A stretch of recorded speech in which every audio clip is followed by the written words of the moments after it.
যে ব্যক্তি বেদাতি কর্মকাণ্ড করে, বলেন আমার সাথে, যে বেদাতি কর্মকাণ্ড করে, যে বেদাতিকে আশ্রয় দেয়, উভয়ের উপর আল্লাহর অভিশাপ, ফেরেশতাদের অভিশাপ, সকল মানুষের অভিশাপ। এক নাম্বার, আপনি নিজে বেদাতগিরি করলেন। দুই, কাউরে সুযোগ করে দিলেন যে আমার এই 3%, 4%, 5% জমিন দিয়ে দিলাম, আপনি এই জায়গায় একটা খানকা বানান আর বেদাতের সাপ্লাই দেন, কোনো সমস্যা নাই, আমার আব্বাও করছে, দাদাও করছে, আপনিও করেন, আপনি জায়গাটা দিয়ে দিলাম। এই যে আপনি জায়গা দিলেন বেদাতি কর্মকাণ্ড করার জন্য, আপনার উপর অভিশাপ। আর যে আশ্রয় দিলেন যারে, তার উপরও অভিশাপ তো আছে, সে বেদাতি কাজ করবে। আর আপনি যে জায়গা দিলেন, আপনার উপর অভিশাপ। যতদিন তওবা না করবেন অভিশাপ চলতেই থাকবে, আর এটা থেকে ফিরে না আসা পর্যন্ত আল্লাহ তওবা কবুল করবে না। দলিল সহিহ বুখারীর 3172 নম্বর হাদিস। রাসূলুল্লাহ সাল্লাল্লাহু আলাইহি সাল্লাম বলেন, মান আহদাসা ফিহা হাদাসা আও আওয়া মুহদিসা ফাআলাইহি লানাতুল্লাহ ওয়াল মালাইকাতি ওয়ান নাসি আজমাইন। যে ব্যক্তি বেদাতি কর্মকাণ্ড করে, যে কোনো বেদাতিকে আশ্রয় দেয়, তার উপর আল্লাহর অভিশাপ, ফেরেশতাদের অভিশাপ, দুনিয়ার সকল মানুষের অভিশাপ। নাউযুবিল্লাহ।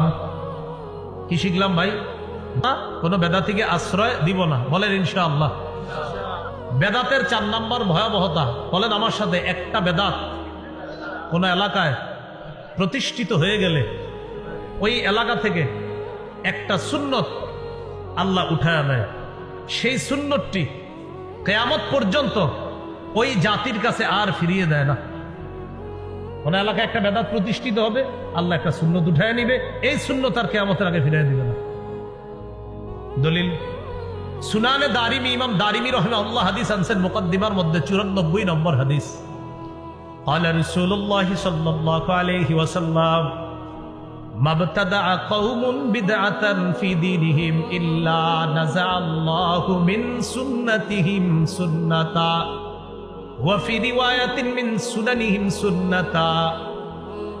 কোন এলাকার মধ্যে কোন জাতি যদি তাদের ধর্মের মধ্যে একটা বেদাত চালু করে, এটা যদি প্রতিষ্ঠিত হয়ে যায়, আল্লাহ তাআলা ওই এলাকা থেকে একটা সুন্নত উঠায় নেয়। সুম্মা লা ইয়ারুদ্দুহা ইলাইহিম ইলা ইয়াউমিল কিয়ামাহ। কিয়ামত পর্যন্ত ওই সুন্নত ওই জাতির কাছে আল্লাহ আর ফিরিয়ে দেয় না।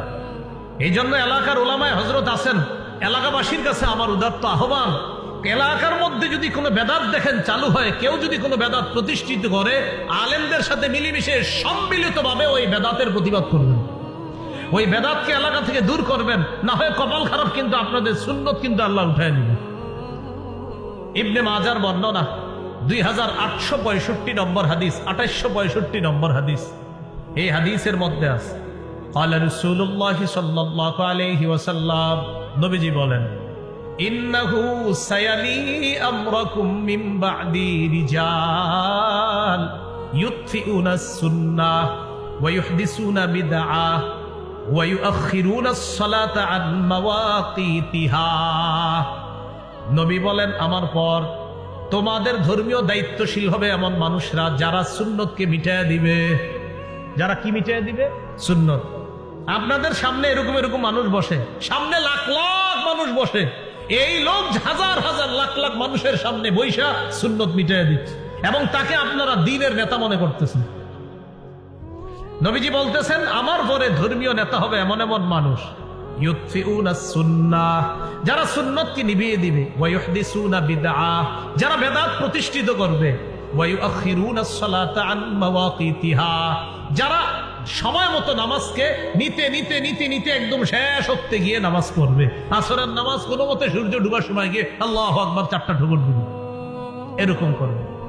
আব্দুল্লাহ ইবনে মাসউদ রাদিয়াল্লাহু তাআলা আনহু বললেন, হুজুর কাইফা বি ইন আদরাকতুহুম, এই জাতীয় বেদাতি যদি পাই কি করব? এখন আপনারা আমরা সবাই একসাথে বলি, চলেন, যদি আমরা এই জাতীয় বেদাতি পাই তা আমরা কি করব?